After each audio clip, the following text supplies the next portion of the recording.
non-union corporate radio at its finest. All right, phone lines, 1-866-95-PATRIOT, 957-2874.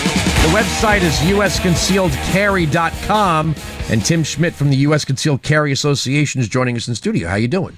Andrew, I'm doing great. Thanks for having me on. It's exciting to be here. You know what's funny about organizations like yours? In the place where people need it the most, they can't really use it. In other parts of the country, you just have better gun laws. I mean, it's just a fact. It's a matter of fact. Yeah, and the difference is amazing. The difference between, say, for example, Texas or New Jersey or Illinois or Wisconsin, it's all over the map. And so the amount of freedom that an American gets to experience is really dictated by where they live. Now, one of the problems that we have with this debate is that the Democrats have sort of created this idea that if you're for concealed carry, it's like you're pro-murder. Like you're just walking around waiting to be some kind of rootin' tootin' vigilante.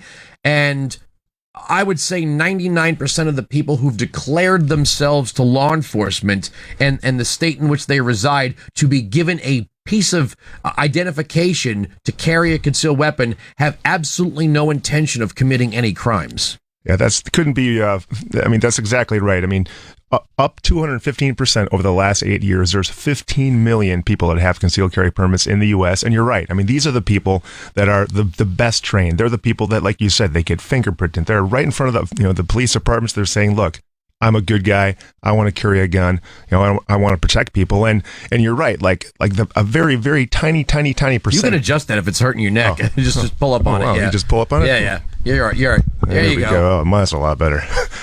So you're right. Yeah, the concealed carry people, they are the true responsibly armed citizens, and that's what the USCCA does. We support them, we educate, we train them, and we make sure they know how to live that responsible armed lifestyle. Don't you also have, though, a program for people that find themselves in a self-defense situation wherein, look, and I was joking earlier that I remember when I first took my first gun permit class, the guy said, what's the difference between the northern states and the southern states? And I said, I don't know. He said, in the northern states, they go, why did you shoot that guy? In the southern states, they go, what did he do to get shot?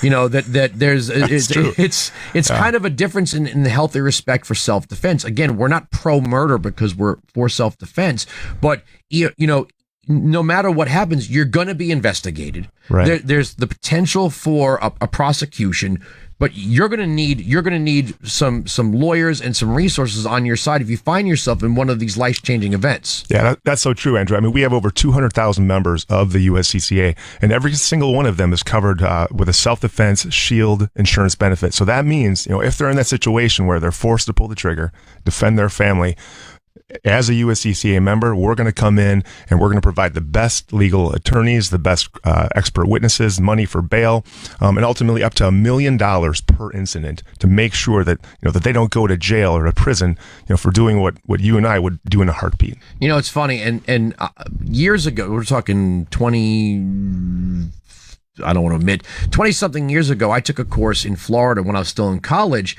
and it kind of came with something similar, not as strong as USCCA, but one of them, they said, we could even bring in Massad Ayub, they were going to bring, he said, but if you're guilty, we're not going to be on your side. They were very clear. This is not like, right. Go ahead and exact revenge on someone and then claim self-defense and we're going to come back you up. So I assume that you guys are not, or if somebody is, you think guilty, you're not going to. Sure. Yeah. Yeah. I'm not using the right language here, but help me out. Oh, no. That's 100%. So as a member, if they're involved in a self-defense incident, if it truly is a self-defense incident and they are charged with a crime, we'll be right there on their defense. However, if it's obvious, if it's clear that that they were either under the influence of alcohol, if they're using drugs, that's what I meant. I mean, it's actually not as difficult to tell, whether or not we're going to have their back.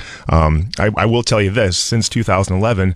Since we've launched the self-defense shield benefit for our members, we've had 0 members who have been in that situation in terms of us not, defending them. I mean, right now we have over 65 cases open right at this very second where we're defending our members' legal self-defense actions. Is it largely because, there's always that crusading prosecutor? Is that usually the situation where, some prosecutors don't really care, whether or not you were saving your own life if they think that they could score political points by prosecuting you, that's going to happen. What is usually the reason why people in clear-cut self-defense situations find themselves, on the other end of a prosecution. Yeah, you're right. 9 times out of 10, it is because they live in a district where the prosecutor is trying to make an example of anyone that uses a gun. And quite frankly, they're even more aggressive with people who are clear-cut cases of self-defense because they don't like guns at all. Right. And so that's the worst situation. And unfortunately, that's when you need that deep pockets to make sure that you don't end up in jail. Now, what percentage of your membership is women? Because lately we have seen, and this is a wonderful thing, that shooting sports, self-defense, tactical training, all this stuff is not just dudes like me in camo hats. I mean, suburban moms. Right. They're not soccer moms anymore. They're 9mm moms. Right, exactly. Yeah. So our fastest growing demographic is the responsibly armed woman. So much so that we just launched a special version of our magazine, concealed carry magazine for women.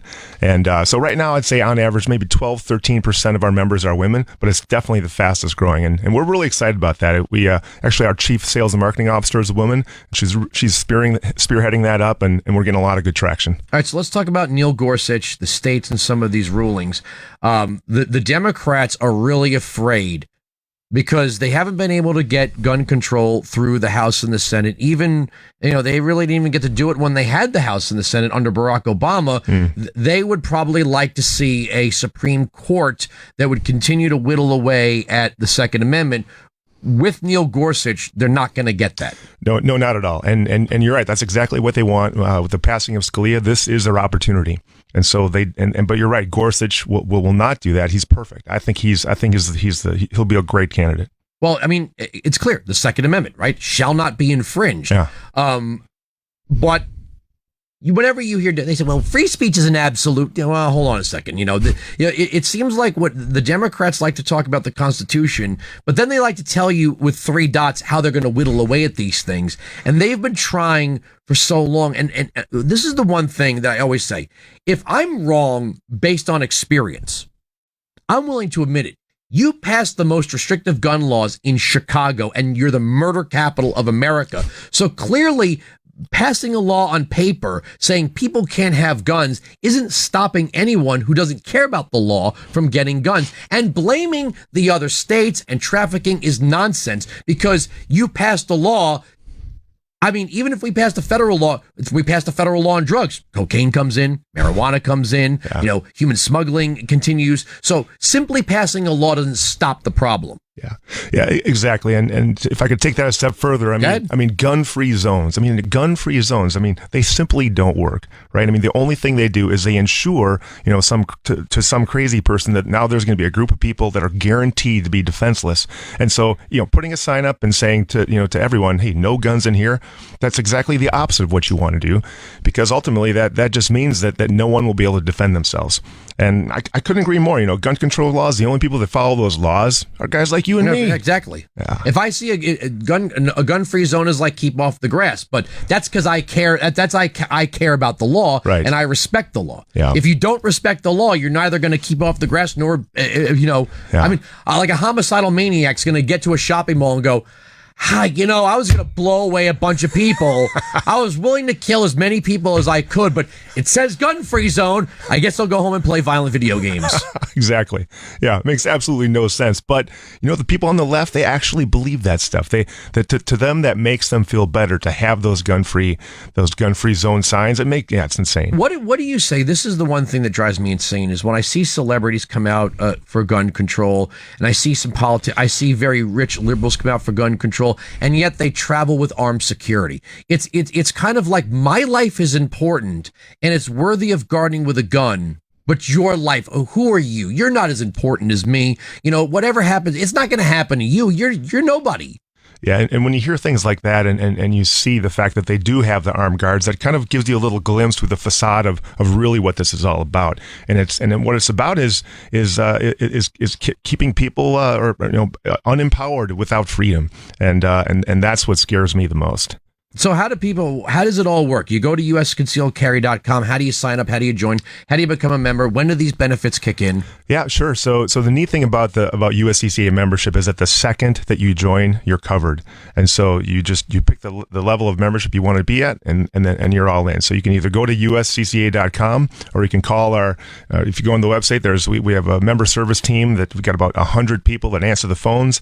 They're all in West Bend, Wisconsin. You're not going to talk to somebody from the Philippines or India. No offense to those guys, but you know what I'm talking about. So and you guys give away guns now and again, don't you? We do, yeah. Do you get a lot of flack for that? Like we got interviewed by USA Today, and the guy literally told me that I was an evil person. Wait, what? Yeah. Like a reporter, like was he kidding, or is he?